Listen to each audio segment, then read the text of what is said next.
Waalaikumsalam warahmatullahi wabarakatuh. Nama saya Fauzi, saya sebagai pamong budaya di Sebutan Kota Blitar.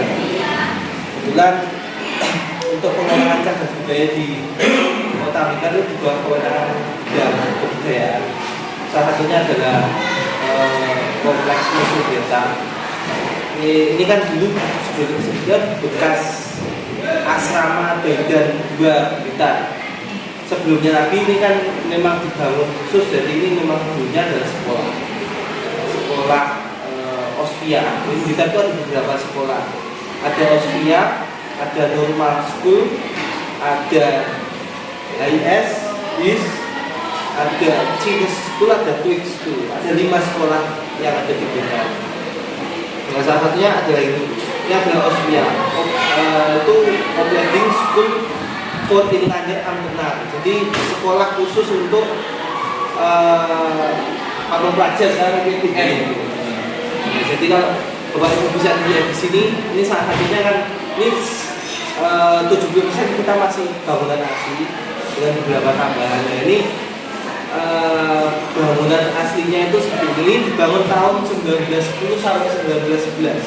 Di sekitar satu tahun oleh BOW itu Departemen Pekerjaan Umum Belanda. Nah, perubahan-perubahan yang ada di sini tuh sebenarnya kalau dari depan itu kalau disusun dari arsitektur Belanda itu bentuknya itu sama dengan kampus UM, kampus PGSD UM itu. Nah itu kalau itu bekasnya Normal School, dari sekolah khusus untuk wanita. Kalau di sini itu Austria. Nah, yang Bapak Ibu tempati saat ini sebenarnya ruangan kelas 2. Jadi ada beberapa klasifikasi ruangan di sini. Ada yang kelas utamanya yang seperti itu, yang di depan itu bangunannya bentuknya jadi dari ujung sini sampai ujung timur itu sama begini. Nah, kemudian di selatannya sisi selatan itu memanjang bangunan seperti itu. Ini untuk kelas di Austria itu juga ada perbedaan kelas sosial. Nah, salah satunya di sini. Nah, kemudian yang sisi selatan itu juga utama menghadap ke utara. Itu untuk barat, untuk bukan barat ya, mes. Jadi konsep pendidikan Belanda itu harus dimeskan. Itu semua kayak di HIS pun, kalau di HIS enggak, kalau di Normal School, Twig School sama. Austria Blitar itu ditutup tahun 1923. Dijadikan satu dengan Austria di seluruh Jawa itu di Magelang sama di Serang. Jadi sebetulnya Austria Blitar ini salah satu Austria yang dulu, karena Madiun itu baru tahun 1920-an. Ya, di Blitar itu baru tahun 1910. Jadi Blitar itu sebetulnya punya Jawa dulu punya posisi penting untuk lokasi pendidikan. Karena ada 5 sekolah yang ada di satu wilayah. Nah, salah satunya kemudian ditutup, bangunan ini digunakan oleh Jepang tahun 45 sebagai markas Daiden dua Blitar. Nah, terus kemudian terjadi peristiwa pemerintahan kota. Salah satunya ada di lokasi ini yang Bapak Ibu lihat di situ kan, itu kan lokasi komando penindakan pertama itu menggunakan mortir. Kalau bahasa Jepangnya itu teki bantu, upaya mortir tapi ukurannya lebih kecil gitu ya. Kemudian kalau nanti kita berkeliling tuh di S3 itu kan yang berbeda ada ruang rapat kan. Nah, itu kan kelihatan bahwa di zaman Jepang pun perbedaan kelas sosial itu masih ada, karena peta itu sebetulnya dia juga mirip, rekrutmennya juga mirip, karena dia nggak boleh sembarangan orang masuk jadi kan luas, cuma tetap ada perbedaan. Dan Fikrat itu kan juga anaknya Bupati Blitar yang rumahnya di sebelah sini. Terus kami sebetulnya dalam perencanaan ini untuk membangun museum peta. Museum peta itu kan ada di Bogor. Kami juga mau membangun museum peta di sini untuk kami sedang proses untuk membangun sebuah dan alhamdulillah dari beberapa bangunan Austria yang ada di Jawa itu salah satunya yang utuh itu ini. Karena di Jatim ada di Probolinggo, cuma dia sudah kondisinya sudah rusak. Yang utuh itu ya kita. Ini Bapak Ibu lihat ini bangunan ini plafonnya ini menggunakan seng dan platina. Jadi untuk mengganti plafon aja ini juga sulit kalau harus punya standar keahlian. Saya kebetulan sarjana arkeologi, jadi saya menangani bangunan seperti ini. Itu memang kesulitannya adalah ketika mengganti. Mungkin ada yang ditanyakan atau bagaimana? Atau langsung? Oh iya. Sudah meninggal atau kalau meninggal itu maksudnya itu pertanyaan yang banyak, cuma versinya bagaimana? Ada beberapa versi ya. Ada yang dia menghilang saat di Gunung Gagelan. Ada versi lagi yang diserang, yang sekarang di itu diserang. Kalau Bapak itu di sana, cuma sayangnya kedekatan yang agak bagus itu saat deskripsinya tahun 79 kalau nggak tahun 80 itu jarang itu menyebut sebenarnya Raden Supriyadi jalanan beliau itu ya, di situ dicatat beliau mewawancara lupa saya menulisnya, cuma saya baca di wawancarai bahwa Supriyadi itu dibunuh cuma secara rahasia oleh polisi Kampetai. Cuma karena di wawancara itu disebutkan bahwa salah satu yang menyaksikan itu adalah anggota batalion Granjana. Nah itu benar atau tidak? Kalau data sejarah itu kan saya rasa itu cukup valid karena di tahun segitu dan pelakunya itu kan juga mendekati. Tapi itu dibunuhnya tidak di kita, di sekitar lokasi Gunung Bilis. Saya rasa logis juga karena ini pendapat saya karena Supriyadi itu ketika nanti dia hadir kan dia membawa semangat perlawanan kan. Nah ini bisa memicu kerepotan yang lebih luas lagi, apalagi posisi Jepang waktu di tahun-tahun 45 itu dia terjepit di antara perang di Formosa sama di kepulauan Guadalupe Pasifik. Nah, sedangkan pasukan Jepang tidak standby di wilayah Indonesia. Di tahun 44 sampai 45 itu enggak ready di Indonesia secara besar. Makanya itu salah satunya kenapa Jepang itu menerbitkan Osamu Shirai nomor 44 tentang pembentukan peta itu karena dia membangun pasukan cadangan untuk membantu pasukan utama Jepang ketika mempertahankan wilayah Indonesia itu. Karena pasukan utama Jepang itu berada di Malaya sama di Cina. Karena pada waktu itu Cina juga medan serangan juga. Jadi itu alasan yang menurut saya logis. Tapi kalau yang sifatnya aneh, moksa dan sebagainya itu ya punya pendapat masing-masing. Cuma pendekatan yang menurut saya dari data sejarah dan kronologis waktu itu yang masih masuk akal itu seperti itu.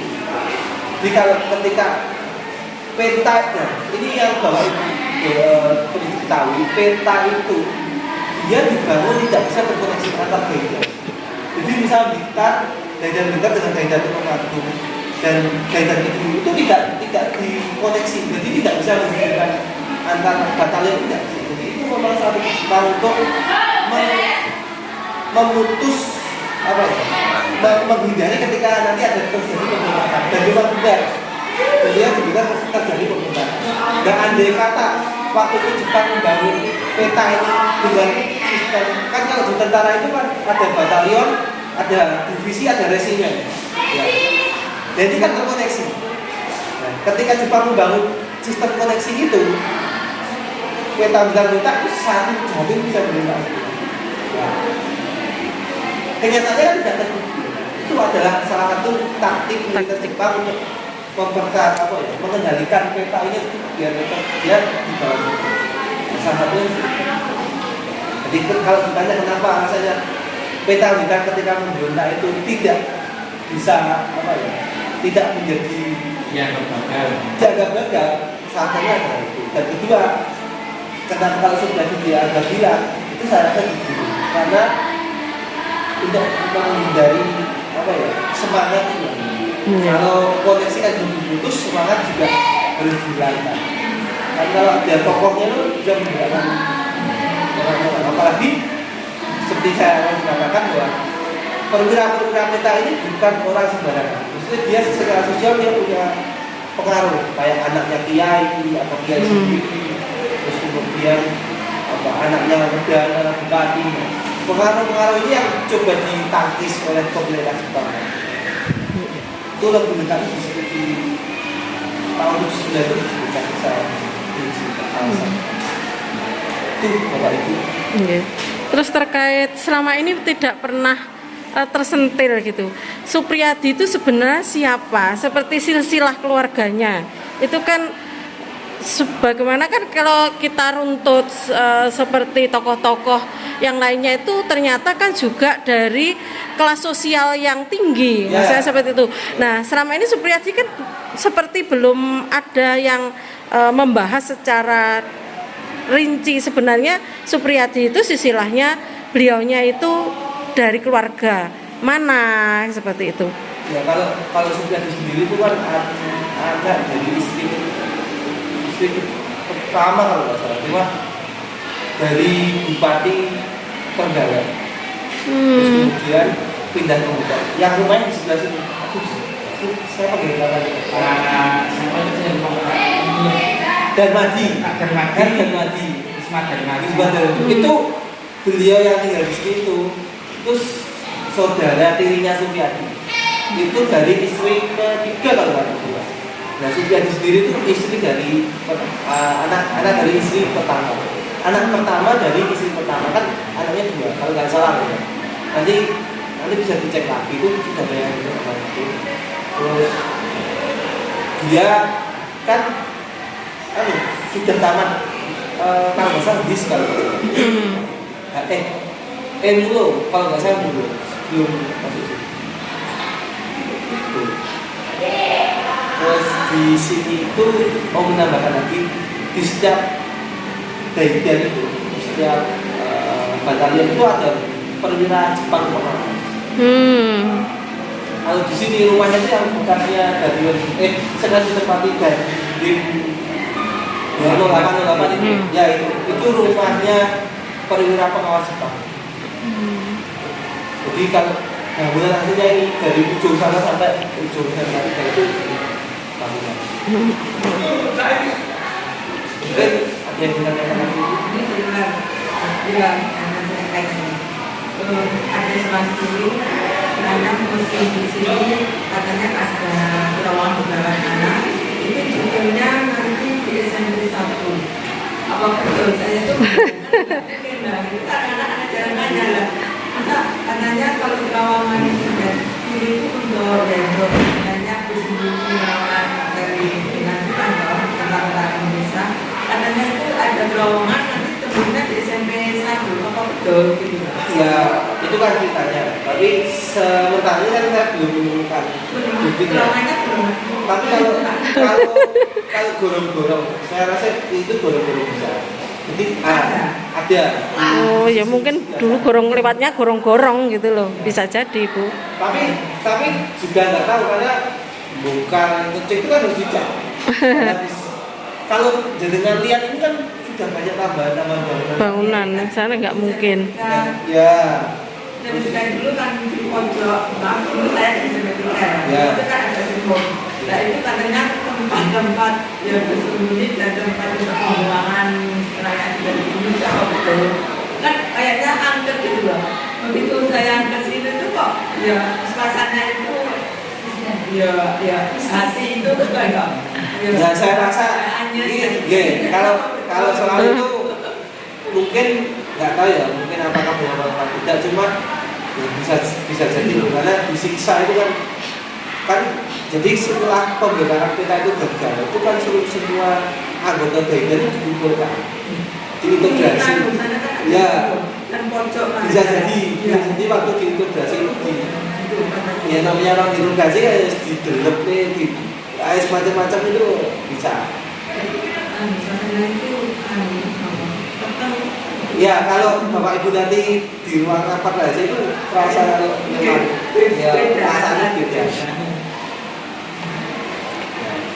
Itu kalau untuk Nggih, monggo.